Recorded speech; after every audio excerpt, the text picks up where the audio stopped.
Welcome to the Explainer. Today, we're going to decode the massive scale and, honestly, the incredible hidden mechanics of modern IoT connectivity. We're pulling directly from Ashok Manjara's foundational insights to wrap our heads around a technology that is quietly but absolutely fundamentally running the modern world. We're talking about remote SIM provisioning, or RSP for short.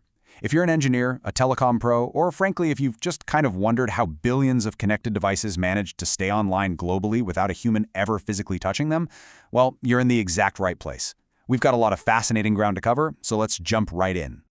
Okay, let's dive into this. I want you to picture this almost cinematic scenario.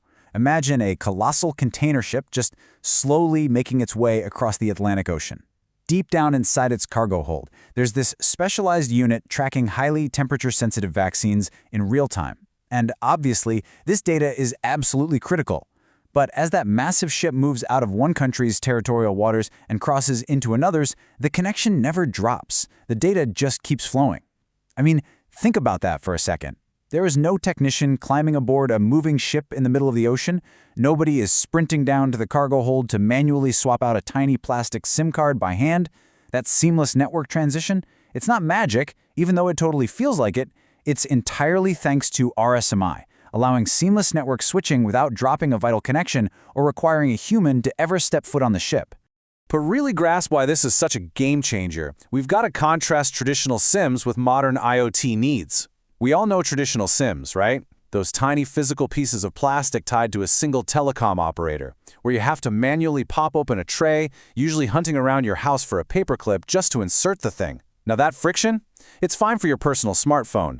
But contrast that with smart meters buried under 3 feet of concrete, or agricultural sensors spread across hundreds of acres of remote farmland, or connected cars being exported all over the globe.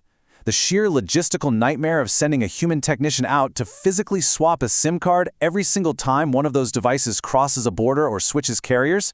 It's staggering. It literally just wouldn't work. So, how on earth do we solve this immense logistical challenge? Well, the elegant solution is remote SIM provisioning. At its core, it's the over-the-air downloading and remote management of a SIM profile. And listen, this isn't just some basic software update. We are talking the whole shebang. It downloads the operator's identity, the incredibly complex security credentials, and all the necessary network settings. Basically, RSP takes that physical plastic hardware swap we are all so used to and replaces it with pure digital over-the-air agility. It completely wipes out the physical barrier to connectivity. Now, for the telecom engineers tuning into this explainer, you're going to appreciate this. This isn't some proprietary, closed-loop trick. RSP is strictly governed by GSMA standards to prevent total global chaos. Think of these as the universal rulebooks. You've got SGP.02, which specifically governs machine-to-machine setups, while SGP.22 and the newer SGP.32 handle consumer and IoT eSIM devices. These standards basically act as the foundational laws of the land. They ensure that an operator profile can be managed securely across entirely different networks and totally different hardware manufacturers, anywhere on the planet, with absolute guaranteed compatibility. Let's zoom in a bit here. We've looked at the macro level, the container ship crossing the ocean. But let's rapidly explore the microarchitecture. Under the hood, we've got a few core technical players making this network magic a reality. First up, you have the EUICC chip. This is the actual embedded hardware physically soldered right into the device itself. Second is the subscription manager. This is a super powerful server-side entity that handles the highly secure download and provisioning process. And finally, you have the profile packages themselves. These are heavily encrypted files pushed securely over the air, or OTA, using very specific transport mechanisms. Together, these three elements completely eliminate the need for those traditional plastic SIMs. And this brilliantly illustrates the complete over-the-network lifecycle of a profile. It's a neat four-step process. First, the operator profile is securely downloaded to that EUIC chip. Then, it gets installed onto the hardware. Next, it's enabled. Bam! That device is instantly live on the new network. But here's the real game changer, the fourth phase. It can actually be swapped out later for a completely different operator. This entire four-part dance happens completely remotely. No screwdrivers, no paper clips. Just a fully digital, frictionless lifecycle. Now sure, downloading a new profile to your smartphone while sitting on your couch is a really nice convenience.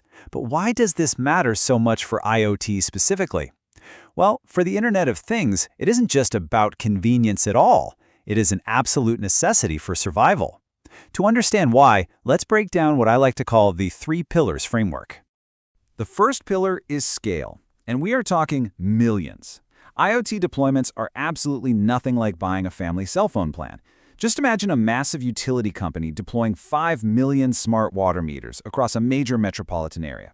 If that company ever needed to change telecom providers to, say, secure a better data rate, manual SIM management at that scale would fundamentally bankrupt the company. They'd just be paying armies of technicians to drive around and unscrew 5 million meter boxes. But with RSP, that massive, seemingly impossible switch happens with just a few keystrokes on a secure server.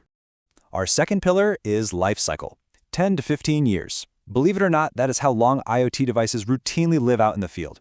Think about a connected smart car or a heavy industrial sensor buried deep in a manufacturing plant.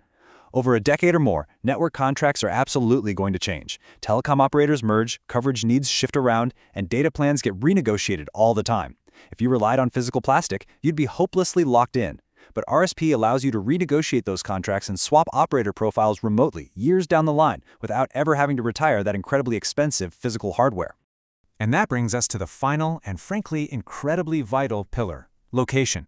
In the modern world, connectivity has to follow the device, not the other way around.